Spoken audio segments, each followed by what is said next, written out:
So what is the goal of this technocratic agenda? Where, most of with these trillions of dollars doing that sleuthing of, okay, who's in this and where are they going, that I've been doing, I have come to the conclusion, and it's very well founded, that the goal for most of these technocrats is transhumanism.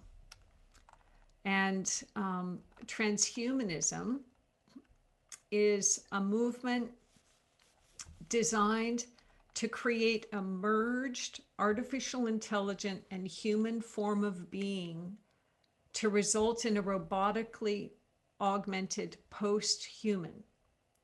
So this is a hybrid human of robot and carbon based.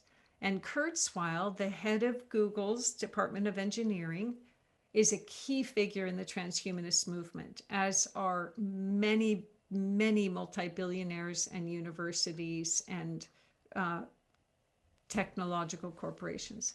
So it's one thing that was interesting in reading every book. I'm sure I've read, I don't know how many books in the last few months, but all of their books, along with lots more. And I noticed a pattern that a lot of these guys lost their dads and have a thing about this tragedy of losing their dads, and that their goal is to avert loss, any kind of loss, that there is no value in any of it because there is no soul. There's just a biological experience, and the goal is to be most efficient, and tragedy and loss and natural cycles interfere with the efficiency.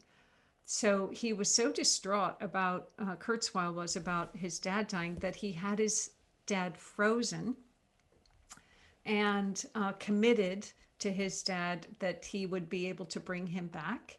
And he believes that he will achieve this before too long. So he froze him. It's a cryogenics. It's a process that's actually happening, and you can get a sense of the worldview of the people doing it with a few little clips that we've got to show here. So go for it.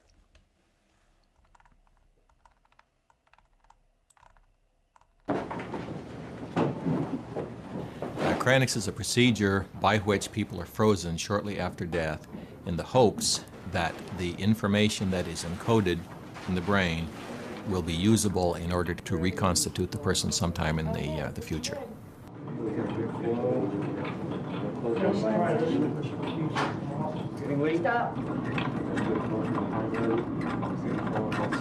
Some people currently only have their head suspended. It's a cheaper process. It takes less nitrogen boil off to maintain such a thing. But there could be some arguments that they're losing some part of what they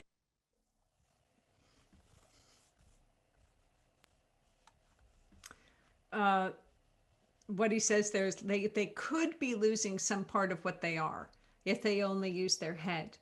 But because they believe that the brain is the most important organ, and that that's where, and that everything is just physical in nature, they actually think that well, what they believe that the universe is a closed system. These are self-reported beliefs by them. This isn't my interpretation. They believe that the universe is a closed system, and that evolution has been a sloppy, inefficient programmer, and that by back engineering and unraveling the human genome, the technocrats say they are gaining means to refine evolution's unfinished invention. Kurzweil says nature is both amoral and unjust, and should be fought against in much the same way we tackled the flu, for example. These major players believe that 97% of the gene code is useless, that the active part is only 23 megabytes, which is less than the code for Microsoft Word. Our DNA is replete with redundancies, and that nature's had a big disadvantage from using incremental methods of design, and that the intelligent quotient of a carbon-based being is only infinitesimally greater than zero. So They state, Kurzweil, head of Google's Department of Engineering, says evolution is therefore only a quantum smarter than completely unintelligent behavior. Okay, that is just, it's really important. Not like, okay, let's understand this, because we're going to be able to have a much more strategic and leveraged and compassionate response if we don't just freak out around here. They believe that there's a neurological basis for spirituality and that it can be uploaded. So they say, yeah, there's some risks, but the gains are completely worth it. And when in one interaction with Kurzweil, when somebody was saying, well, what about nature? He goes, there's not enough nature to go around anymore. Don't worry about it. They claim that transhumans will have a huge advantage in durability and longevity. And that's true. There's no question but that a combination of robot and human could live for a very long time, and that longevity would be redefined. And it is also really important to know, when you listen to them, they really believe that they are doing a good thing. And there are aspects of it. I mean, they have exoskeletons that for a quadriplegic or a paraplegic could allow them to move again through this interface of technology and biology. And they have ways you could learn a language in a second with something actually on your eyelash that could, or it will say in your brain that would allow you to learn a language in a second. So everything from intellectual capacity and physical strength would be just hugely enhanced.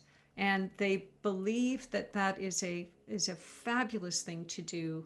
And so when they talk about having an optimistic view of the future, it's that this is the future that we could create. And these issues of ownership and privacy and those who value spirituality and a different relationship to nature and biology are really not considered, because this is just thought to be such an advantage. Who wouldn't want it? And this thing about choice in it is just sort of, yes, we'll get to that, and it's one of the things that I'll talk about a little bit later. So, of course, what kind of informed consent is there? Is their ability to choose to opt out, or where on this continuum of participation do you want to be? And, most of us, as creepy as it is when they're saying it from their perspective, will and do participate in some area. Like, I'll get an implant in my mouth for a tooth, but I don't want a brain link.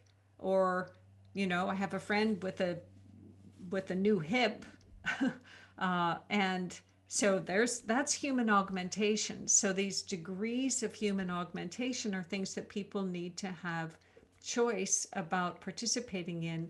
And that's where this whole thing about the data and ownership and how these capacities are being developed with our biological information now is something that I think is important for us all to be aware of.